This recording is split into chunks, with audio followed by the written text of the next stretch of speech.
some experts, goes back between 200 and 600 million years. So the endocannabinoid system has been around longer than cannabis. I think one of the previous speakers said 37 million years. I heard it was only 35 million years. But hey, a million years here and there, what difference does it make? So our body has developed metabolic pathways for dealing with most of the plant material that we commonly put in our body. In terms of making pharmaceuticals, synthetic or semi-synthetic drugs, that started in the late 1890s. So we really have not had time for the body to develop unique pathways for metabolizing these artificial compounds. So what happens is that the body does a workaround using the mechanisms that we developed over the tens of thousands, or if you want to go back to the trillions, hundreds of millions of years, to metabolize various substances. And that's why the side effects from prescription medication are so much greater than the side effects from cannabis. Can I have the next slide, please? And of course, the folks that come in that are heavily medicated are often the ones that talk about getting like a zombie. And one of the things that is an important principle in medicine is balancing off the therapeutic effects versus the side effects. In 1988, there was the finish of a 2-year rescheduling hearing to reschedule cannabis out of Schedule 1 before the DEA's chief administrative law judge. At the end of that 2 years, he did recommend rescheduling it. This was in the George H.W. Bush administration. But he can only recommend. And the head of the DEA, a guy named John Wan, rejected his recommendation. In Judge Young's finding of fact by the DEA's chief administrative law judge was that cannabis was one of the safest therapeutic agents known to man. Now that's not Dr. Bearman saying that. That's the DEA's chief administrative law judge after a 2-year hearing. And of course, George H.W. Bush administration turned that recommendation down. So when we're balancing off the therapeutic effects versus the side effects, one of the really appealing things about cannabis is its side effect profile. It is at least has no greater side effects than the average prescription medication. That was the conclusion of the Institute of Medicine in their 1999 report called Medicinal Marijuana, the Science Base. I think that that's a very conservative position, and Judge Young, I think, takes a more realistic position. But either way, you obviously shouldn't worry about this more than any other prescription medication that you're currently taking. Can I have the next slide, please? So now I want to talk a little bit about the science and try to explain to you what's happening with PTSD.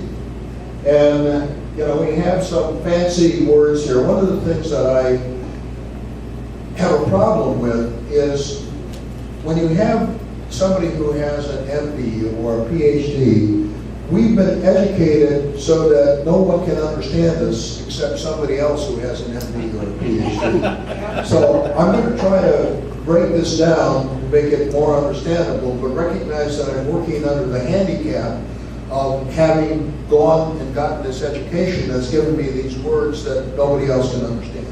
Okay. So dopamine is a neurotransmitter, okay? You remember that you've got neurons and you've got a space in between the neurons, and you have to have your neural transmission go from one neuron to the next, and that's often done by neurotransmitters. The limbic system is part of the reptilian brain. It's part of the primitive part of the brain. Retrograde inhibition is one of the most important ways that cannabis works. And we'll talk more about that, but what retrograde inhibition means is it slows down the speed of neurotransmission. The endocannabinoid system is one of several mechanisms in the brain to modulate the amount of neural input we get. I was taught in medical school that 70% of the brain is there to turn down the other 30%. Because otherwise we get overwhelmed by neural input. And that's part of what happens with ADD and with PTSD, is we're having way too much neural input for our brain to process efficiently. Anandamide is just one of the two naturally occurring cannabinoids. We have the endocannabinoids, meaning inside of us, and then we have the phytocannabinoids, which are plant-based, and those are exocannabinoids, because we also have non-plant-based exocannabinoids. Dr. Sulak talked about dronabinol, which is the generic name, or marinol, which is the trade name. I do have minor disagreements with what Dr. Sulak said, but I mean, if you get 10 doctors in a room and have them to speak about something, they'll never agree on anything. The dosages I thought that he was talking about of dronabinol seem to be higher than I've had success with. But I'm sure that if we sat down and had a discussion, we'd find out we're closer than it sounded like. Can I have the next slide, please? So, dopamine's a neurotransmitter. Limbic system's in the midbrain. Anandamide is one of two endocannabinoids. And retrograde stimulation is neural inhibition, decreased rate and amount of neurotransmission. Have the next slide, please. Okay, so this is just a bunch of scientific studies that were done, mainly to justify what I'm telling you. Let's move on to the next slide, please. So, PTSD is dysfunction of the endocannabinoid system, and I think particularly having to do with dopamine. Now, do we understand this? No. Because there are some researchers that say, well, the problem is too much dopamine, and then there are others that say, no, it's too little. That's a little clue that we have no idea what the hell is going on. So I buy the too little free dopamine idea, and that seems to be the majority opinion. So let's go on to the next slide so we can talk about what's happening there. So when some of our systems in our brain are there to protect us, to help us survive. Now, PTSD was likely more useful when we were dealing with saber-toothed tigers rather than dealing with AK-47s.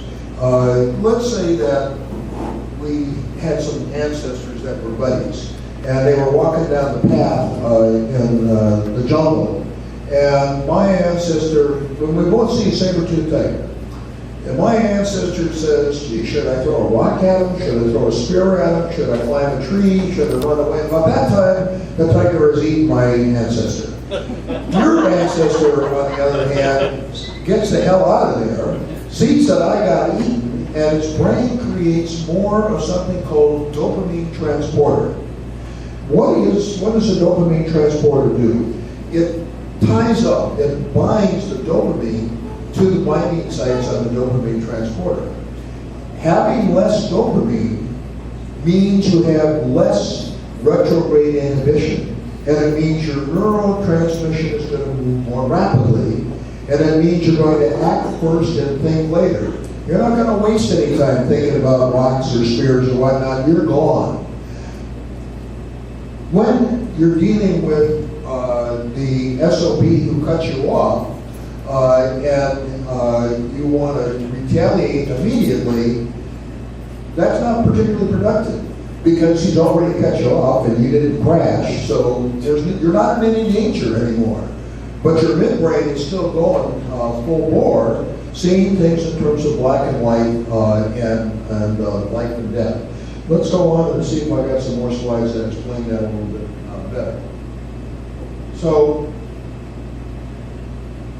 As I said, I believe that it's low dopamine activity, and that you have less inhibition of the neural receptors. And this leads to rapid, some more activity in the midbrain. Can I have the next slide, please? So, as I was saying, I think you overload the midbrain with rapidly moving neurotransmissions. So, let's say that you were in Vietnam or Iraq, and you're watching a documentary about war, or you're watching the news about the unending war in Afghanistan. That can trigger an overload of the midbrain just from watching that. And you start having these feelings. You feel anxious, and you may feel angry. And this goes on all the time. It just doesn't have to be a video.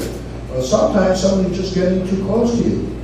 I heard a presentation years ago about something called your body buffer zone. And if you can try this out at the next cocktail party you go to, the average body buffer zone is about 2.5 feet. And you start off with being about 2 or 3 feet away from somebody, and then slowly start moving closer to them. And at some point, they're going to get uncomfortable. And if you get close enough, they're going to get really uncomfortable. And if you get close enough, they'll probably bop you in the nose. If they have post-traumatic stress disorder, you probably won't be able to start off 3 feet away from them like you would with a normal person, because they feel so uncomfortable. And the more retrograde inhibition that you have, the more that the frontal cortex gets involved and says to yourself, you think to yourself, this is just a cocktail party, this person's being a jerk, and I don't have to get upset, my life isn't being threatened, and I might even tell them, gee, you're standing a little close to me, as opposed to bombing them in the nose. Next slide, please. Okay, so this is a couple of neurons. Normally, the stimuli goes from the presynaptic neuron to the postsynaptic neuron. And this is the way we thought all neurotransmitters work. And then we found out that we had the endocannabinoids. And they go backwards from the postsynaptic neuron to the presynaptic neuron. Hence the word retrograde, or backwards. Have the next slide, please. I never really did understand this one, to tell you the truth, but it does show that you've got the dopamine transporter, and that does tie up the dopamine. You do have less dopamine, you have less retrograde inhibition, and your neurotransmission is moving more rapidly. Next slide, please. Okay, and the thing that shows there with the ADD is just as true for PTSD. This is supposed to demonstrate what I've just been telling you. Again, I don't think this is the greatest slide in the world, and I apologize for that. Can I have the next slide, please? And the next slide. Okay, so what does dopamine do? I'm rattling on here about dopamine. Dopamine depolarizes the cell. It causes a change in the sodium and potassium levels inside and outside the cell. Now, we've got an electrical impulse that's coming along that wants to stimulate the neuron. As long as that neuron is depolarized, it's more difficult for the next neural impulse coming along to stimulate that neuron. And the slower that we have neural impulses moving, the more opportunity there is for the forebrain, for the cerebral cortex, to think rationally and get away from this life and death, black and white interpretation of what's going on. So if we don't have enough dopamine, then we're going to have too much stimulation, we're going to have too much sensory input, we're going to put the midbrain too much in charge. Can I have the next slide, please? So, the way that cannabis works to increase the amount of dopamine is it competes with the dopamine for the dopamine binding sites on dopamine transporter. And it fills them up with cannabinoids. And the dopamine can't get in, and you've now increased the amount of dopamine that's available to engage in the retrograde inhibition. And that's what's happening. That your brain has an opportunity to relax. Can I have the next slide, please?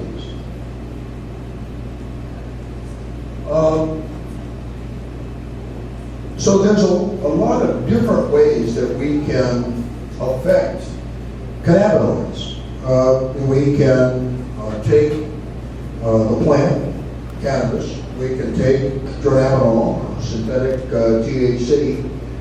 We could block the